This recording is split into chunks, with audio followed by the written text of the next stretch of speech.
En un dolor general, como cuando están con gripe, ese dolor que se expande por todo el cuerpo. Ahora solo concéntrense en la cervical, hombros, espalda y brazos. Imagínense como la sensación de dolor de los moretones al roce, desparramado por toda esa zona. Y sobre esos mismos moretones, el ardor de una quemadura reciente y palpitante. Ahora, ese mismo dolor, trasládenlo a sus caderas, piernas y pies. Súmele luego una mochila muy pesada a la espalda y pesas en los tobillos. Mientras se van encendiendo de poquito las luces, vayan abriendo los ojos. Ahora vayamos dejando ir de a poquito esa sensación. Inspiren profundo, exhalen el aire. Ahora, con toda esta experiencia que tuvimos, imagínense levantarse de la cama sintiendo que no durmieron nada. Vayan al trabajo, suban varios pisos de escalera, regresen tomando colectivo, subte, tren, preparen la comida. Conversen con su pareja sobre el extenuante día que tuvieron y vuelvan a acostarse.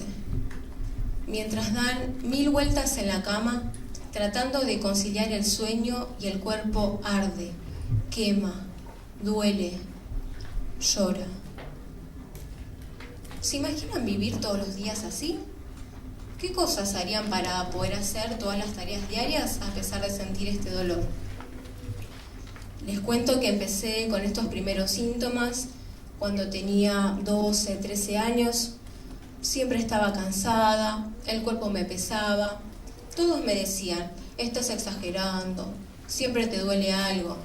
Tómate tal cosa y se te pasa. Imagínense lo difícil que fue de entender para los adultos que alguien tan joven, en plena adolescencia, pudiese sentir tanto dolor. Cuando ya no soporté más, empecé a visitar diferentes médicos, pero nadie podía encontrarle la causa. Llegué a un punto en el que gritaba por dentro, ¿qué es lo que tengo?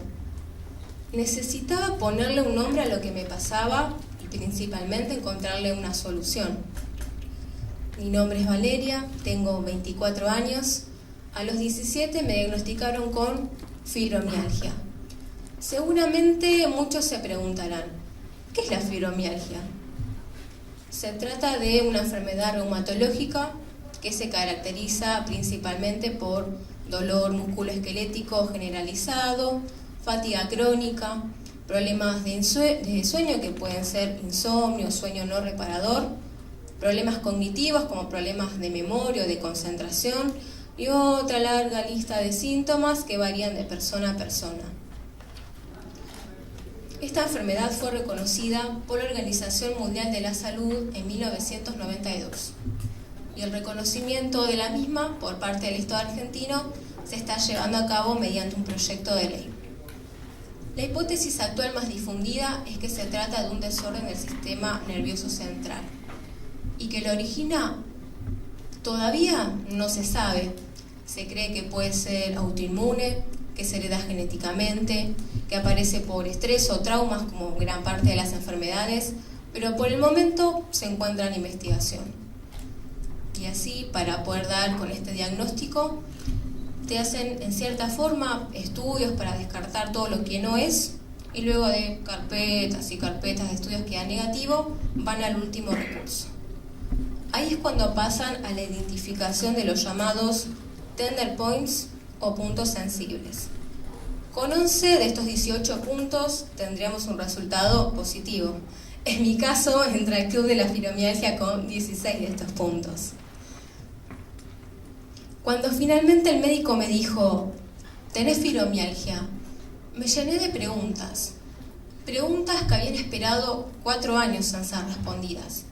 En cuanto a qué era, me informó que era este desorden de mi sistema nervioso que hacía que sintiera en forma aumentada la sensación de dolor.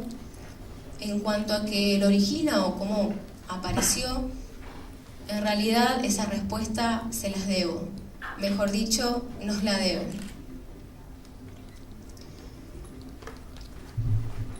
Finalmente, empecé a pasar por diversas etapas de quien tiene una enfermedad crónica.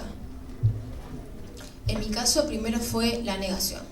No podía aceptar ni entender lo que tenía, así que seguí visitando médicos tratando de poder encontrar otra respuesta. Después fue la ira. Estaba enojada conmigo, con los médicos, con absolutamente todo. Después de esta mezcla de emociones pasé a la depresión, porque no tenía cura y se volvieron muy difíciles las tareas diarias. Pero finalmente llegué a la etapa de aceptación, lo que no quiere decir que es un estado definitivo. Muchas veces se puede volver hacia atrás, pero sabes que si en algún momento llegaste a esa etapa, podés volver a hacerlo. Para llegar a este lugar tuve que ir comprendiendo mejor mi cuerpo, informándome más sobre la fibromialgia, pero al mismo tiempo que iba comprendiendo mejor sobre lo que conlleva vivir con esta condición, me daba cuenta que a mi alrededor, las personas de mi entorno, aún no habían alcanzado, no habían llegado a esta comprensión que se estaba desarrollando en mi interior. Y noté una gran diferencia entre el antes y el después del diagnóstico y de haber llegado a esta etapa de aceptación. Inicialmente, mi forma de comunicar lo que tenía era meramente por los síntomas y a través de la queja. Pero luego, al acceder al diagnóstico y a toda la información que pude recabar sobre lo que era la fibromialgia, pude transmitirlo desde otro punto de vista, pudiendo acercar a esas personas que entendieran lo que se sentía, por lograr que se pusieran en los zapatos de alguien con esta condición. Así de a poco fui llegando a la conclusión de que la comprensión es un proceso activo, que requiere de información, a alguien que transmite esa información y principalmente maneras para comunicarla. Me hice luego una pregunta más importante. ¿Cómo hago para seguir adelante a pesar de tener fibromialgia? Ya no podía hacer ciertas cosas como las hacía antes, así que empecé a pensar en otras formas de hacerlas. Desarrollé lo que denomino personalidad de camaleón. En el caso del camaleón se camufla para sobrevivir. Y en este punto no me refiero a sobrevivir a la enfermedad o a las tareas diarias, sino a la supervivencia del alma, de no dejar todo como está, sino de hacer algo, de adaptarse al medio. Para este punto es muy importante la imaginación. Por ejemplo, estudiando para un examen de historia, estaba con una migraña terrible, ocasionada por un muy fuerte dolor cervical. Y como soy muy dedicada al estudio y bastante necia, me inventé un atril, como para tener la cabeza en una posición que fuese más cómoda. Este es el atril. Sí, seguramente sé que no es lo que esperaban. En realidad, antes fue una mesita de teléfono y ahora resulta muy práctico a la hora de leer.